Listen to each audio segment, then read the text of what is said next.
I'm Kathleen Murphy, and welcome to Murf+E Unfiltered, Zero BS Biz Talk. I'm here today with my co-host, Elliot Grossman. How are you, Elliot? Murph, I am doing fantastic. It is so good to see you in person. So good to see you in person. It's a little different because we're so much farther apart due to the COVID rules and regulations. Right. But I want to give a shout out to us, pat ourselves on the back a little bit here today, because this is our 20th show.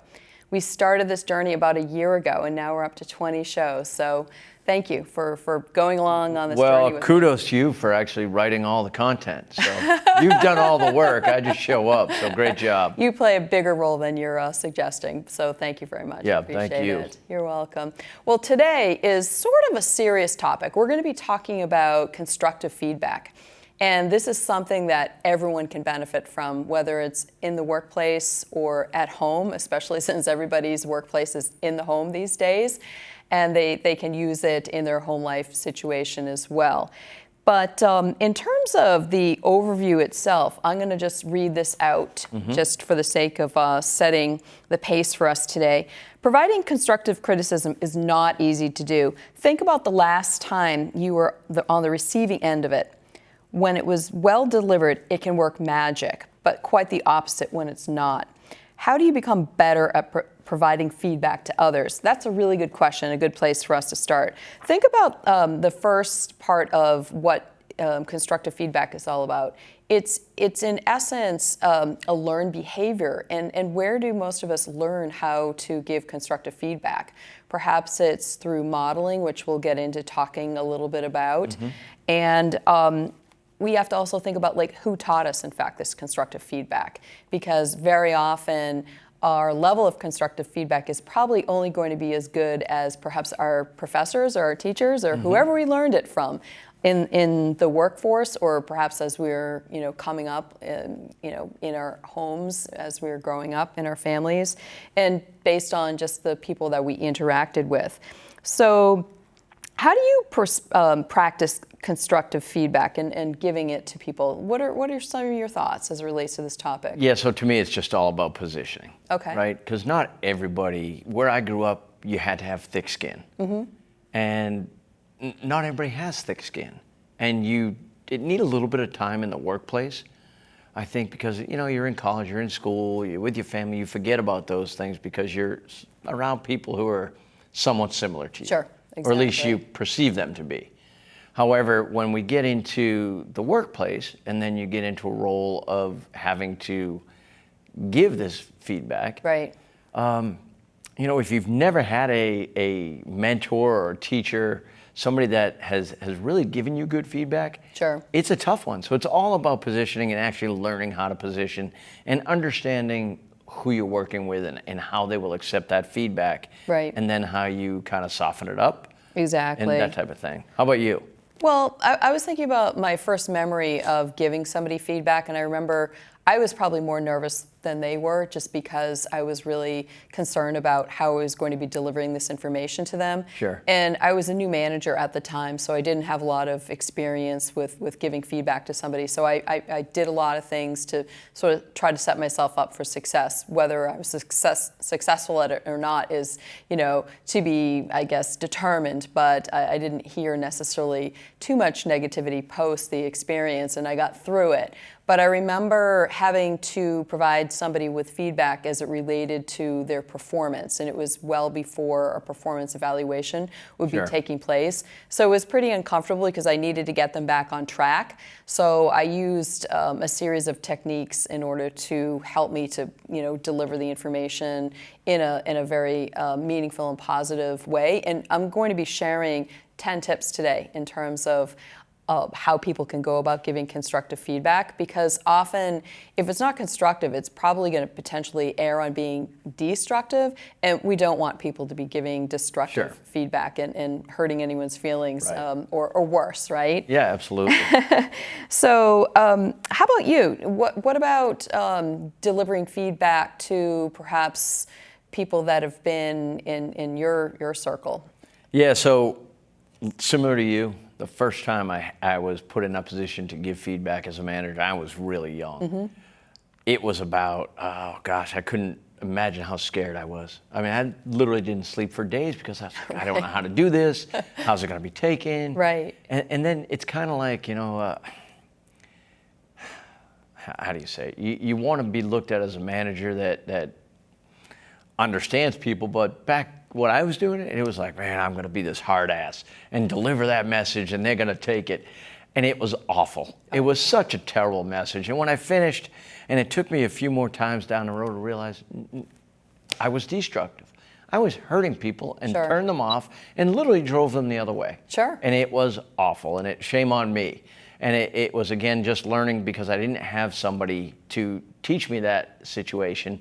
And when I ended up having that as my career moved on and having somebody that was very good at giving feedback, it really helped me to learn and kind of leverage how I do things and how I would like to position that feedback to them. Sure. So you talked about it being difficult to give constructive feedback. I remember an instance where I had to give feedback to an executive in the company. And so there was a lot of pressure there to get this right because I was concerned about how this executive was going to be responding to the feedback that I was giving them. And so I was really nervous about making sure that I was going to do all the right things that I had practiced and prepared to do. But when I think back upon the experience, the benefit of what I gained the most from that experience was taking some advice that someone had given me, which was to be really succinct in terms of what I was saying and to basically, get in, deliver the message, get out. Kind of like a lot of instances in life where there are situations where it's appropriate to get in and out like Sure. that. And to really give a very objective information in terms of why you're giving this feedback, because you didn't want to be criticized or give them any kind of leeway for being accused of being subjective with your feedback. So I think that's really critical. So in terms of just giving some tips for people right now in terms of thinking, gosh, I've got a situation where I've got to give some feedback to somebody. I'm going to share some tips with people, and then I'd like you to chime in and give some tips of your own, because we're coming from different places, certainly, and so drawing upon our experiences is going to be mutually helpful too. Yeah, absolutely. I mean, the feedback that I deliver in the sales world to a sales team is quite different in probably positioning or expectations than what you would do in the marketing side of things. That's right, because the goals and the expectations are very different. Yes, there are metrics in the world Sure. of marketing and in the current field that I'm in right now, which is coaching, where we've got to hit goals. So it's more similar to sales in some ways than it is marketing. But you need to be almost a little lighter in terms of your delivery, and sometimes not as direct, which is Sure. interesting. But those aren't my tips. Those are some bonus tips All right, in well, let's advance jump of into your tips. queuing this up. So the first one is, have you considered whether the feedback is actually warranted? I've been in situations where perhaps the person that is on the receiving end of your feedback may not necessarily be deserving of this particular constructive feedback that you're giving them. Maybe it's a timing thing. Maybe it's too soon. Maybe it's too late. And that's something to consider, is the timing factor for this. And then thinking about, is the person going to actually benefit from the information that you're sharing with them? And if not, what is the purpose of your conversation? That's a really key item to think about, because sometimes I think people feel as if they owe it to somebody to give them this feedback, when in fact they may not actually be doing the right thing. So that's really a consideration I'd like people to focus in on.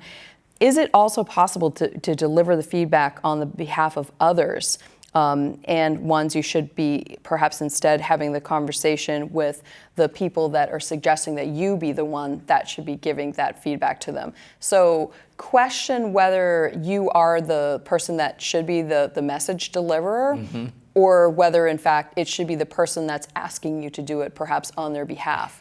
I'm sure you've been in that instance Well, of course, before, right? Right, and it's never been, no one ever says, hey, can you deliver great news? Right, no. It's the opposite. That's right. So I think it'd be best coming from you if you tell these people they have 30 days left unless they deliver X amount of revenue, when I shouldn't be the one doing it. Right. You know, so let Elliot be the bad guy. I don't want to be put in that situation, just like you've been there, and it's not fun. It's not fair. It's not fun, it's not fair to either party involved. I would also say to make sure that you're in a neutral frame of mind when you're going to talk to somebody to provide them with feedback, and sort of do a sound check with yourself in terms of, you know, am I in the right state? Am I relaxed, as relaxed as I can be? Am I angry? Am I uptight? Am I just in a neutral place? That's where you want to be, in a neutral place. Because if you're not, you're going to have some problems that come along with it. So keep that in mind. Also pay close attention to where and when you're giving the feedback. Make sure that no one else can hear the feedback that you're delivering, because that's not fair to the person. They deserve to have some privacy, of course, during that conversation. And then be sensitive to the information that being delivered and intending on it being helpful, but in fact, you know, you may be going down a path where you're talking to them and it's not. So if you start to see them reacting a certain way, you know, be mindful of really where you're heading and maybe course correct. And then timing of when you're going to be giving feedback is critical also. Beginning of the day, not so great. End of the day, not so great. So try to pick the middle of the day. And try potentially, if possible, maybe towards the end of the week for whatever part of the week that person's weekend happens to be, so they can take some time. Is that something that you've thought about timing-wise? Yeah, I mean, it's never fun, right? Well, listen, it's not supposed to be fun. It's supposed to be fair, and it's supposed to, I just believe in there's never a surprise. Right. So on the sales side, it's different. It's about, you talked about metrics. So yes. Obviously there's metrics, there's goals, and there's expectations. And there's never a surprise. If you're surprised in the sales world that you're going to receive feedback, then shame on you, because you have not done your job. As a sales leader, I believe that there's no surprise, and I should never surprise any of those folks.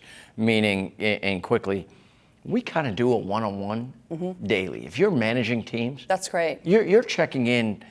One-on-ones it's not 30 minutes, could be 45 seconds. Sure.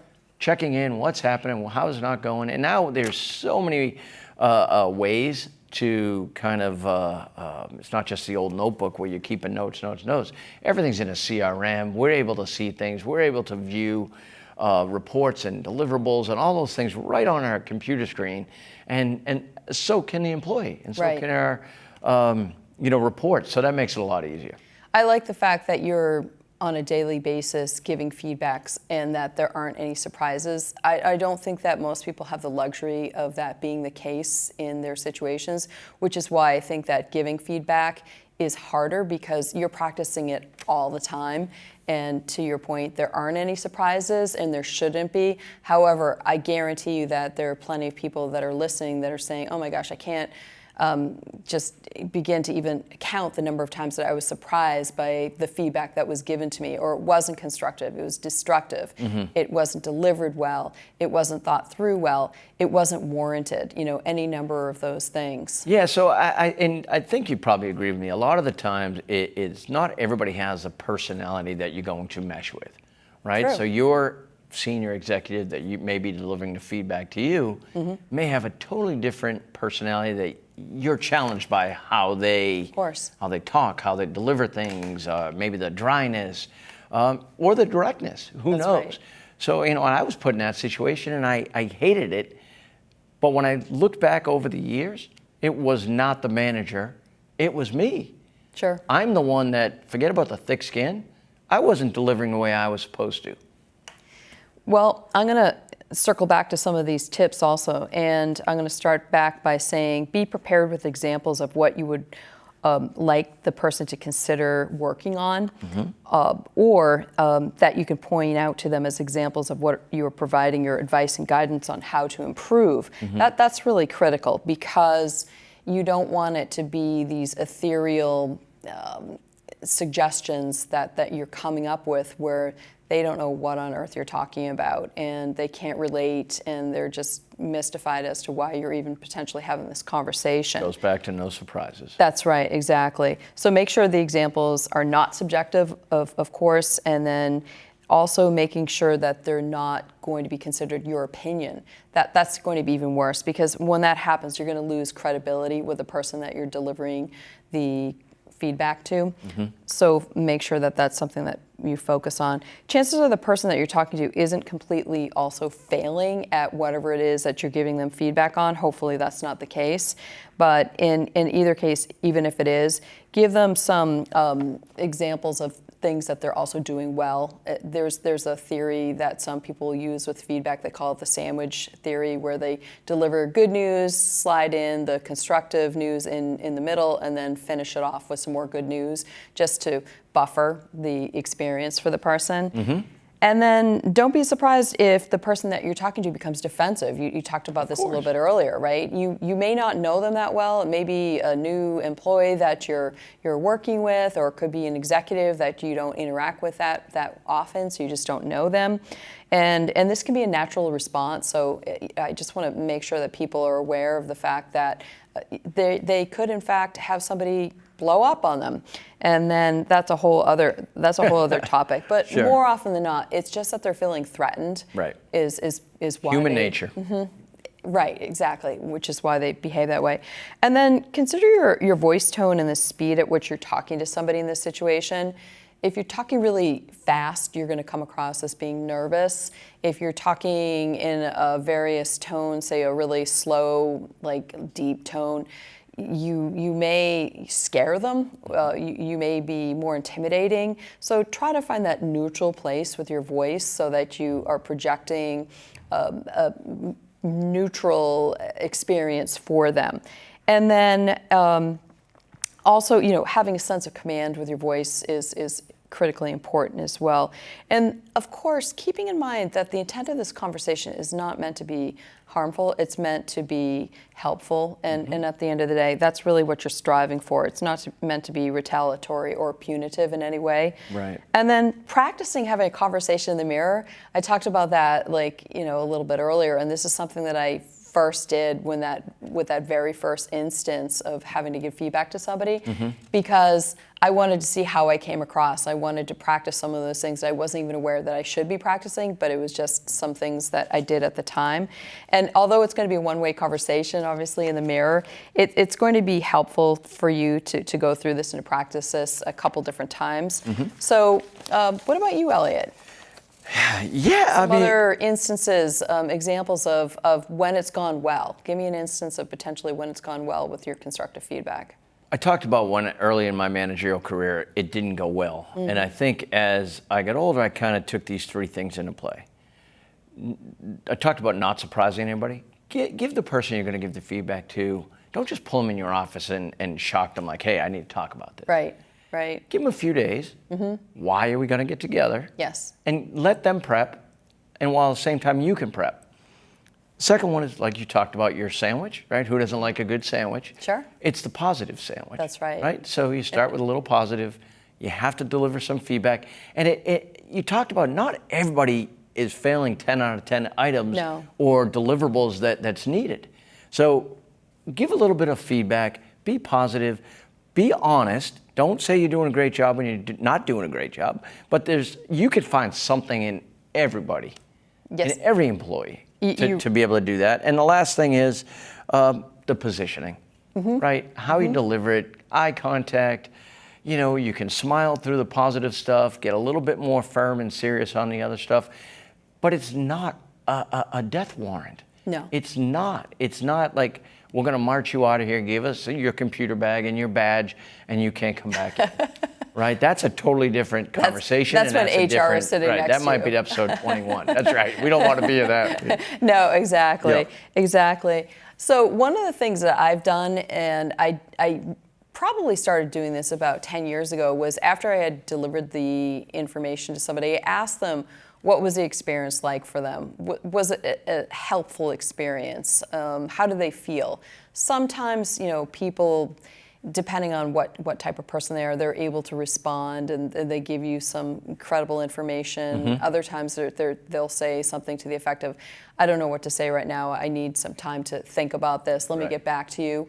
But I would say more often than not, most people are pleasantly surprised in a good way in terms of how the information was shared with them so that it can be beneficial to them, particularly when they know that, like I said earlier, don't make it punitive, don't make it retaliatory. Sure. Make it so that you're trying to show them that we're just trying to all get back on the same track. Yep. That's really what we're trying to do, because that we all need to be on this one track to get towards our goals. Yeah, I think you'd probably agree with this. It's different nowadays in the sense of almost every company out there has a survey, some type of survey software. That's right. And HR says, okay, we need to know what's going on. And so that employee has the opportunity to give the feedback that you've delivered, right? That's Their right. feedback. And That's of course, right. everything's anonymous, Yes.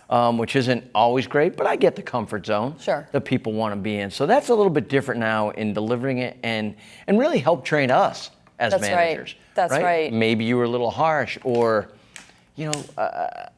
it's all about positioning. It just is. It really is. And as I said earlier, the thing that I think is the most difficult thing about this concept is the fact that there really isn't any school that we can go to.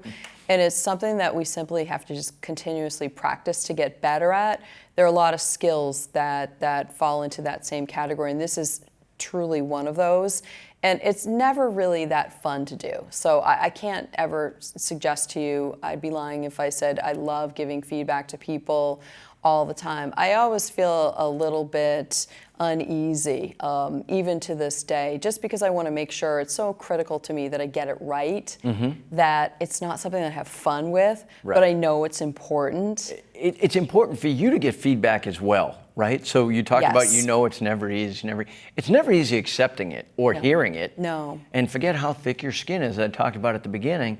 It's really about being able to open your mind a little bit and say, okay, they're not trying to hurt me here. They are trying to help me, and I need to be able to accept this in order to leverage my skills a little bit more next time I do it. That's right. Exactly. Because at some point, I guarantee you, everybody is going to be in both ends of the spectrum. They're either delivering it or on the receiving end.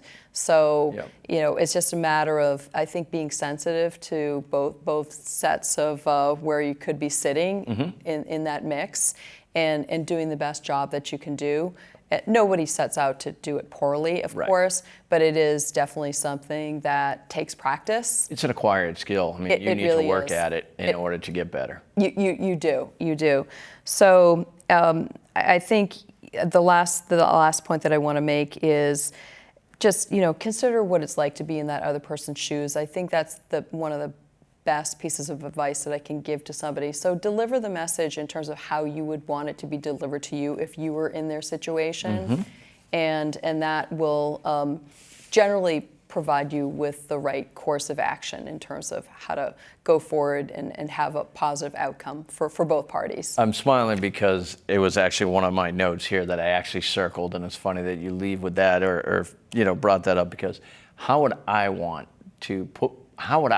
to accept or hear that feedback and make sure it's fair? I don't expect it to be, gumballs and rainbows and all that great stuff, but we're adults, and the golden rule, right? And I just believe in, we don't have to be cruel in order to deliver hard messages, and you don't have to be overly bubbly to deliver positive messages. We all still have a job ahead. I just want to add one more thing to that. I really want to emphasize to people to say that it's okay to let somebody know how you prefer to receive feedback.